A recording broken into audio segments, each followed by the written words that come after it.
Hola a todos, hola a todas, bienvenidos una vez más a Historiador al Rescate. Bueno, la espera se ha hecho larguita, espero que no me hayáis echado mucho de menos, pero os prometí que si había algún tipo de novedades referentes a la guerra de Ucrania, pues que subiría un podcast o un vídeo comentando qué había sucedido. Y aquí estamos, ¿vale?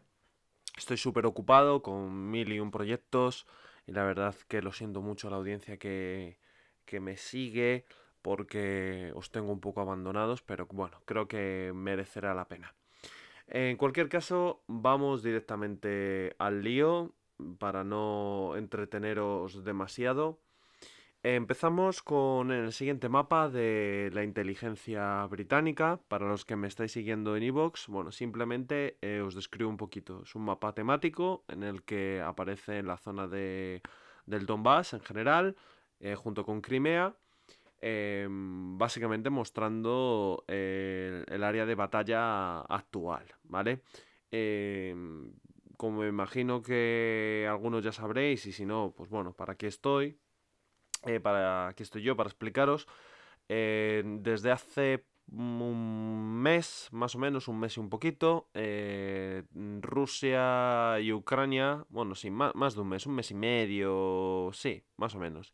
Rusia y Ucrania están combatiendo en la zona en torno a Bakhmut, ¿vale?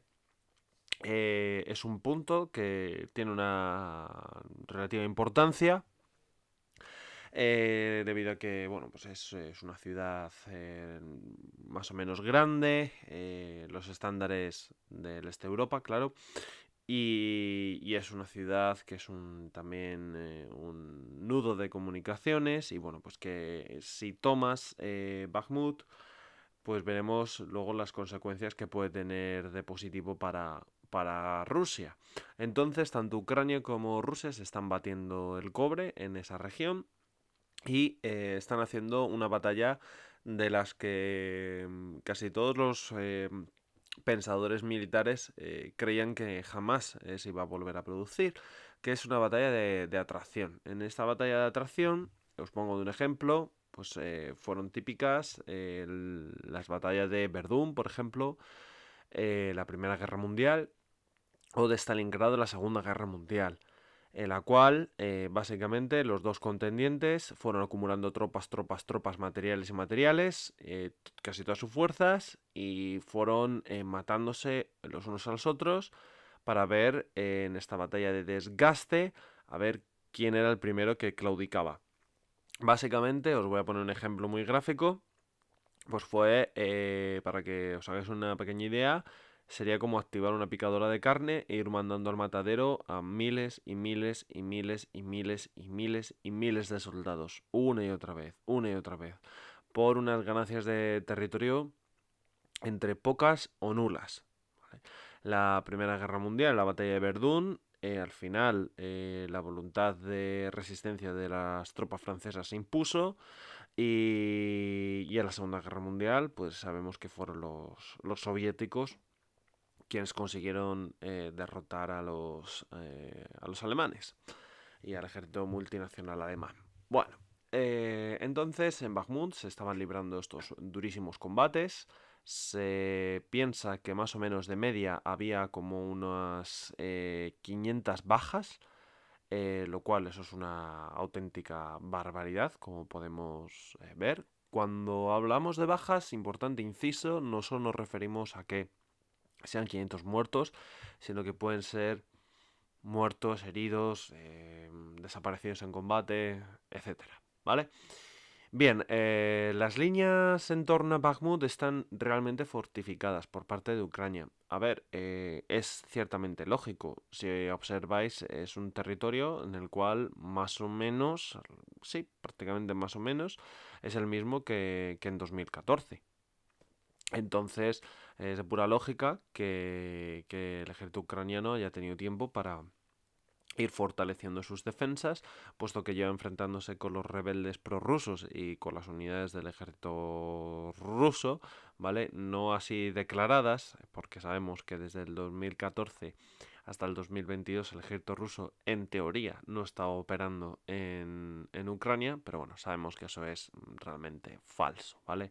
Entonces, el caso es que el ejército ucraniano lleva enfrentándose desde el 2014 hasta la actualidad con estos enemigos y por ende ha tenido tiempo de sobra para fortificar el territorio.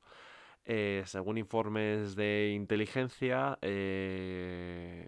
rusa, pues bueno, se piensa que, que puede tener hasta Bakhmut. Yo he llegado a leer, que no sé hasta dónde puede ser cierto propaganda, o no lo sé, desconozco, pero bueno, como dato es ciertamente interesante. He llegado a leer que hasta el ejército ucraniano ha tendido hasta 500 líneas de trincheras y de fortificaciones en torno justo detrás de Bakhmut, lo cual es prácticamente impenetrable, ¿vale? Entonces, claro, como el ejército ruso, evidentemente, veía que al final estaba siendo un desgaste que por otro lado, el ejército ucraniano, hay que decirlo, ha caído en la trampa de su homólogo ruso, porque no hay que olvidar de dónde venimos. Venimos de una tercera fase de la guerra, por así decirlo. La primera fase fue la entrada por parte del ejército ruso en Ucrania, la invasión, acaecida la madrugada del 24 de febrero. La segunda fase fue la retirada por parte del ejército ruso. No consigue su objetivo estratégico, que era la toma de Kiev y descabezar el gobierno, el ejecutivo ucraniano, y de esta manera ganar entre comillas, operación militar especial y quebrar la voluntad de resistencia del ejército ucraniano. Entonces tenemos que en la segunda fase el ejército ruso empieza a concentrarse en las regiones del Donbass y Lugansk, ¿vale? De Donetsk y Lugansk. El Donbass son ambas regiones, ¿vale? Más o menos para que me entendáis. Y bueno, pues intentar consolidar allí las victorias y el avance. Algo que no ha podido conseguir, y ahí vamos a la tercera fase de la guerra, en la cual sería la contraofensiva ucraniana en torno a finales de verano, principio de otoño, septiembre, finales de agosto, principio de septiembre, llegando hasta octubre, ¿vale? En el que el ejército ucraniano pues ha hecho un avance espectacular y al final ha ido recuperando territorios perdidos y encajonando a los prorrusos y al ejército ruso en posiciones pues, prácticamente iniciales, ¿vale?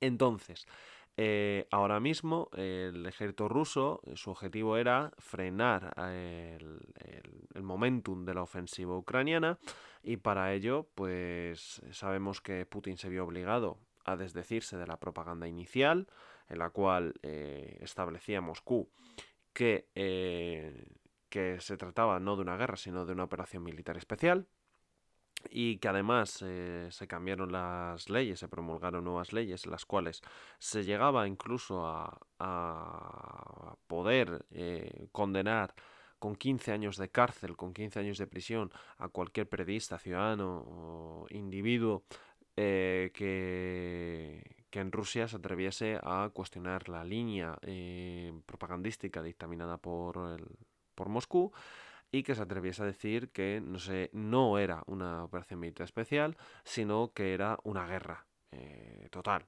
¿vale? Entonces, bueno, pues Putin tiene que desdecirse, va a ser muy criticado, como sabemos, y al final tiene que hacer una movilización parcial de en torno a aproximadamente 300.000 hombres, aunque sabemos que esto es un poco tricky, engañoso, porque la letra pequeña al final le permitía a Putin pues, movilizar hasta 1 millón de efectivos, ¿vale? Entonces, bueno, pues con estos 300.000 hombres de edades comprendidas entre los 30 y tantos, 40 y hasta 50, porque el ejército ruso está intentando tirar pues, con todos los hombres que tienen la fuerza suficiente como para empuñar un AK-47.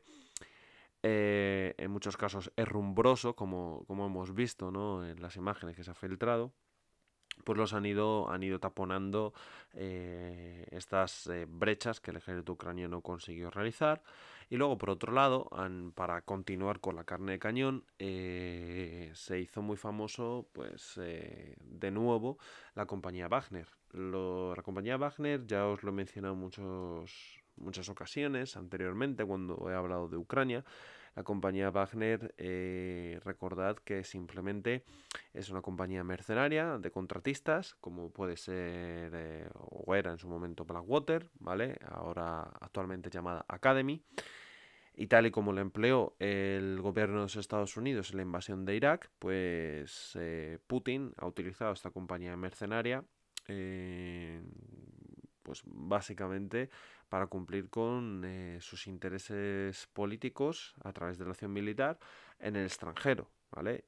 Sobre todo cuando Putin no, él presuponía que no podía, eh, por así decirlo, asumir el riesgo de que hubiese bajas de soldados rusos, ¿vale? Por el frente interno, ¿no? Siempre los rusos tienen miedo, sobre todo Putin, al frente interno, a que no haya una revolución interna y le puedan deponer. Una revolución, básicamente, como él presenció con la caída del muro de Berlín, allá por el 86. Pues Putin, para esos trabajos sucios, utilizaba los mercenarios. Que total, si se cargan a un mercenario, pues nadie va a llorar por él, ¿vale? Es una persona anónima.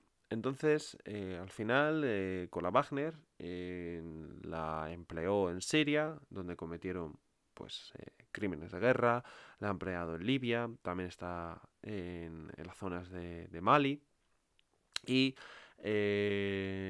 ahora la está empleando en Ucrania. En un principio es cierto que las primeras fases de la guerra no la había empleado en su totalidad, y aún así la compañía Wagner estuvo muy mermada porque sufrieron bajas a niveles brutales, y ha quedado solo un pequeño núcleo duro de veteranos de la Wagner, que fueron los que pues, han ido combatiendo en las campañas anteriormente citadas.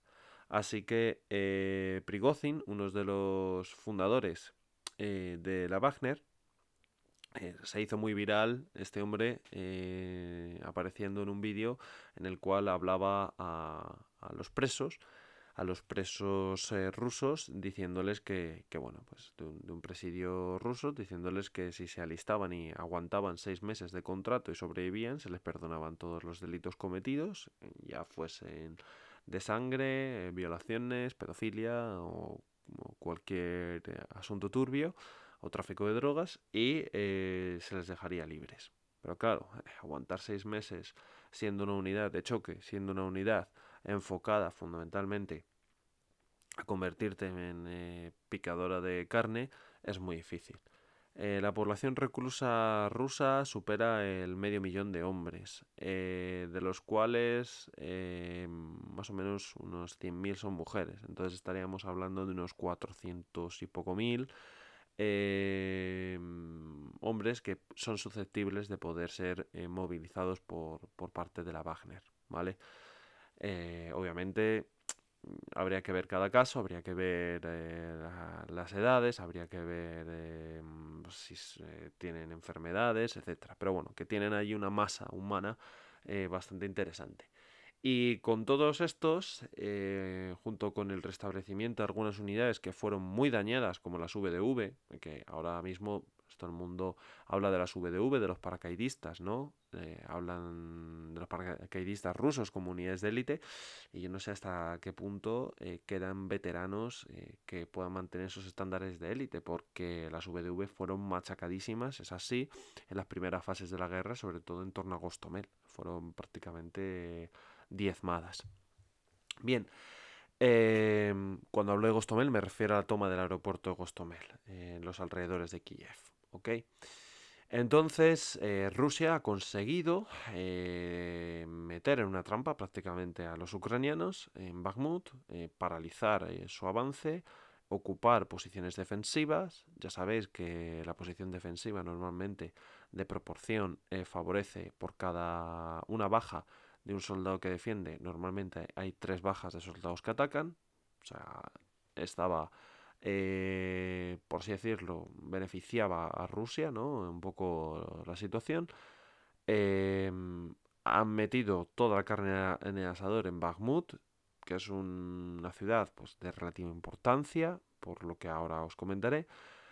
Y bueno, Ucrania mordió el anzuelo y al final ha concentrado todos o gran parte de sus esfuerzos bélicos en la ciudad. No están mandando todas las tropas que podría mandar Ucrania, aunque sí que está empeñando tropas de reserva que se supone que las estaban planeando para lanzar esa última gran ofensiva que al final no ha llegado. También hay que tener en cuenta que vino el invierno y también, bueno, pues vino la época de las lluvias de otoño, aunque este año no ha sido especialmente lluvioso y no está siendo especialmente frío tampoco. Entonces eso también complica, ¿no? A la hora de lanzar ofensivas militares. Pero como digo, Ucrania, y esto sí que es algo que deben estar preocupados, los ucranianos no están empeñando todas las tropas porque parte de las mismas las está dejando en las zonas de no combates, de momento, que es en torno a la frontera de Bielorrusia. Desde el alto mando ucraniano, desde los servicios secretos ucranianos, se piensa que Bielorrusia pues, bueno, pueda tener la capacidad de en algún momento dado sumarse al esfuerzo bélico de Rusia y no solo permitir que pasen tropas por su territorio o incluso atacar desde su territorio, sino directamente invadir con su propio ejército, participando así directamente en la guerra, lo cual sería pues bastante negativo, primero para el marco de seguridad europeo, que ha sido totalmente ya profanado debido a la acción rusa, y esto haría aún más aumentar las tensiones de países de los alrededores que tienen muchas ganas a Rusia, como puede ser Polonia, que podría incluso, llegado el caso, activar el artículo 4 de la OTAN, en el cual si un país se siente amenazado, pues puede llamar por así decirlo, a concilio, entre comillas, al resto de países y eso es el paso previo para actuar el famoso artículo 5 en el cual, pues bueno, ya actuarían ya que podría haber un ataque armado por parte de la OTAN. Son escenarios que, hombre, de momento son hipotéticos, pero que pueden cobrar cierto sentido y que de hecho ya simplemente da cierto miedo eh, el ver cómo Ucrania los tiene en cuenta, como no podía ser de otra manera. Entonces, con todo este contexto, Bakhmut se han librado fuertísimos combates y al final el ejército ruso, por todo lo que os he comentado antes, ha decidido bordear Bakhmut e ir hacia otro foco, ¿vale?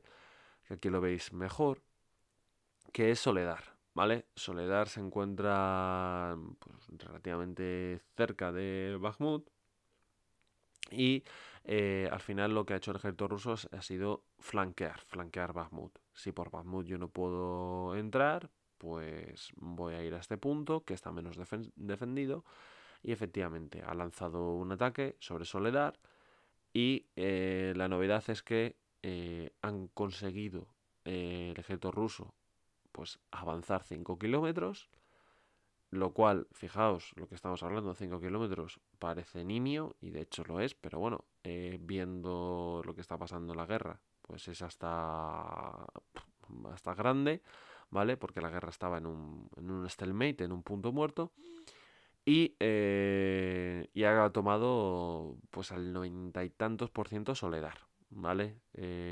Al menos al día de ayer está prácticamente tomada. Y de hecho, Prigozhin, como podemos ver en la imagen, apareció rodeado de wagneritas, de miembros de la Wagner, en las famosas minas de sal de Soledar, y como muestra, ¿no?, de que está liderando desde el frente, lo cual es ciertamente una mentira, ¿vale? Habría que comentar también que entre la Wagner, que ha sido protagonista de la toma de Soledar, o la prácticamente toma de Soledar, junto con elementos de las VDV y miembros de la reserva, pues habría que mencionar también que hay un enfrentamiento entre la Wagner y el alto mando ruso. De hecho, en un principio, cuando Rusia anunció que habían tomado Soledar, no mencionaron que Wagner había participado, luego se deshicieron y afirmaron que sí que había participado. Prigozhin salió diciendo que robaban a la Wagner el éxito, ¿no?, de la operación. O sea, Wagner está tan activa ahora mismo porque quiere, por así decirlo, ganarse toda la propaganda. Y Putin ve a Prigozhin como, pues como una especie de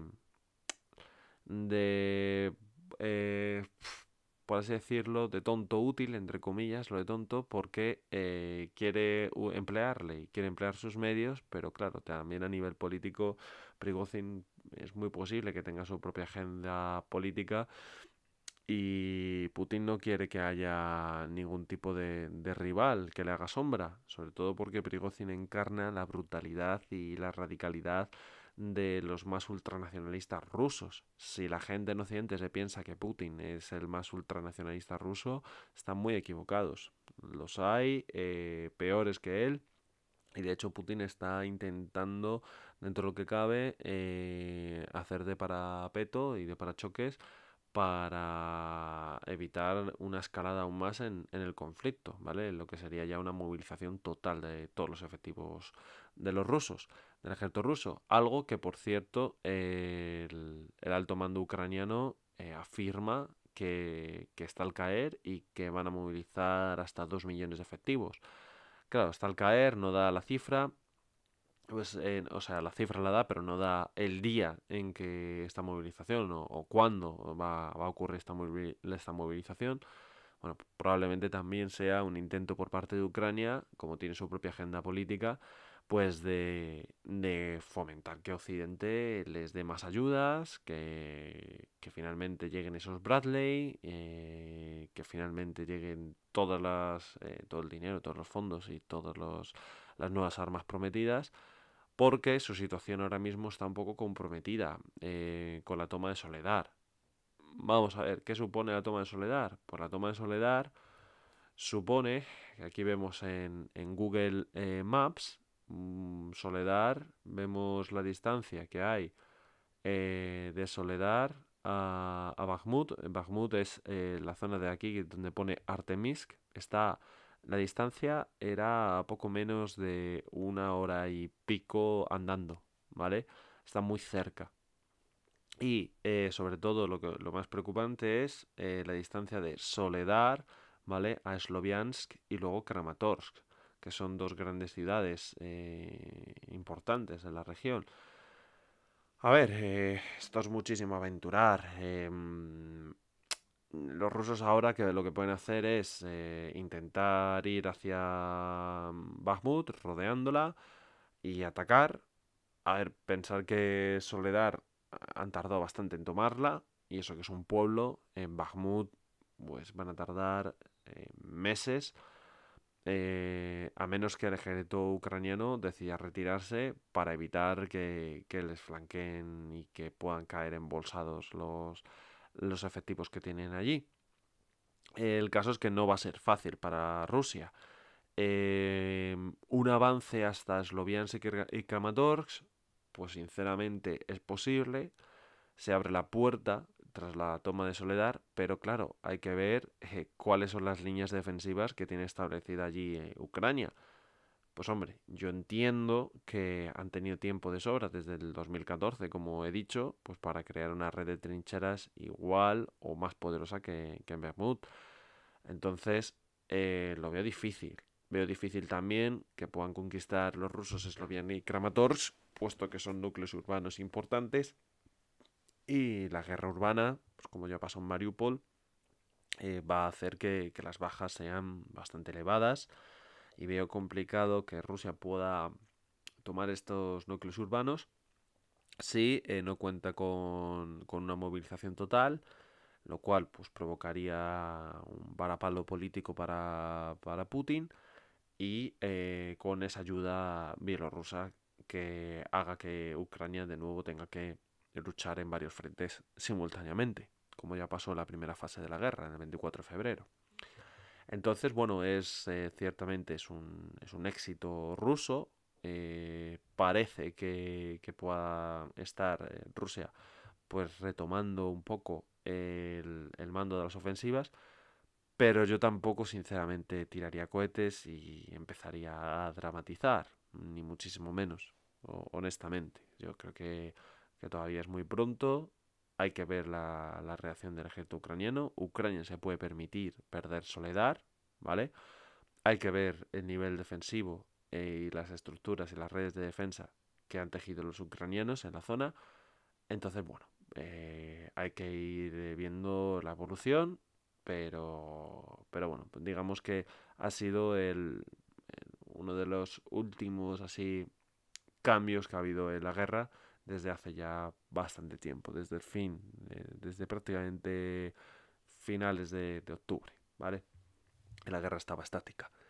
Comentar también que se ha hecho muy viral las imágenes de un miliciano, bueno, de un mercenario, mejor dicho, de la Wagner, que ha acabado con la vida de 3 soldados ucranianos que están en un pozo de tirador y que se ha demostrado que los mercenarios de la Wagner usan pues el uniforme MM14 de los soldados ucranianos. Aquí vamos por partes, hay varias lecturas. Primero, evidentemente, ambos bandos están cometiendo crímenes de guerra y yo con esto no justifico la acción del mercenario ruso, lo cual hay un vídeo por internet, yo no lo voy a poner, pero me parece una violencia exacerbada y es brutal y es condenable. Se ve como hay un soldado que está tirado, que es ucraniano, en medio del pozo del tirador, otro que está herido en la cabeza y otro que parece que no lo han herido.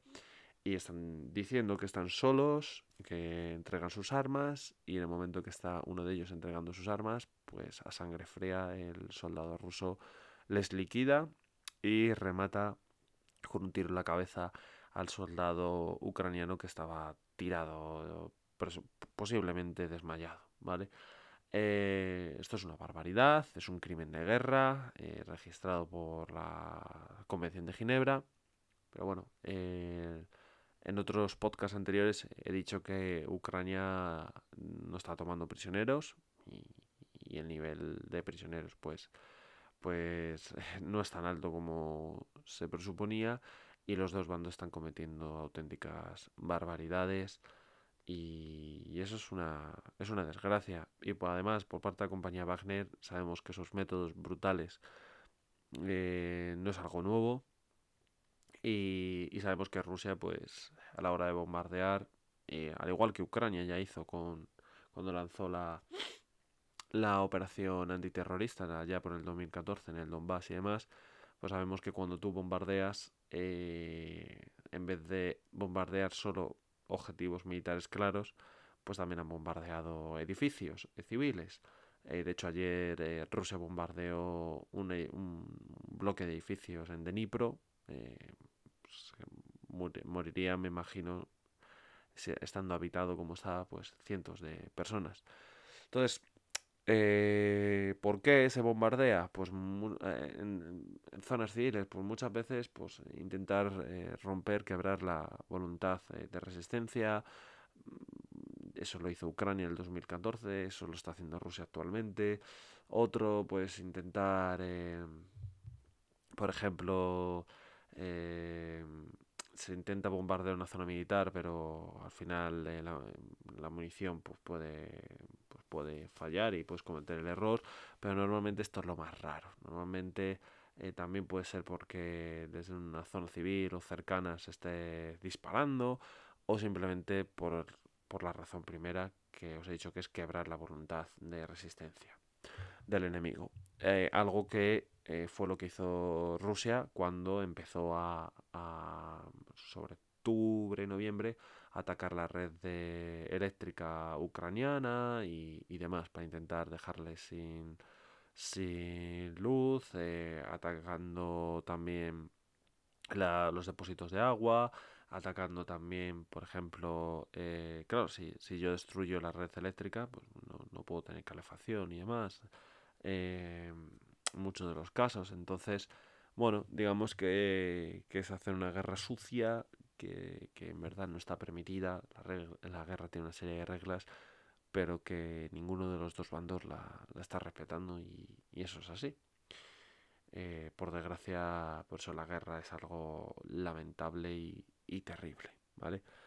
Entonces, bueno, por mi parte, también comentar que dentro, como objeto de esas luchas dentro del mando ruso, por ver, o Putin, por intentar mantener la primacía del ejército, ¿no?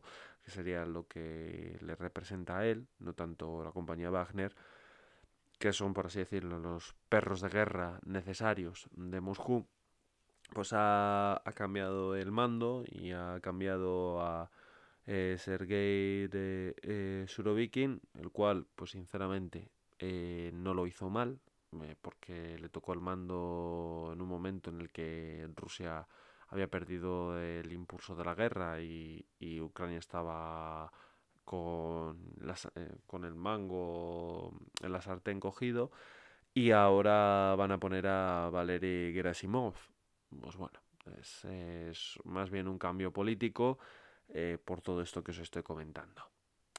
Por mi parte, nada más. Espero que hayáis disfrutado de este breve informe. Media horita nos lo hemos cargado. Así que nada, como siempre, pediros que seáis buenos, seáis felices y que si os ha gustado lo compartáis. Un fuerte abrazo y hasta pronto.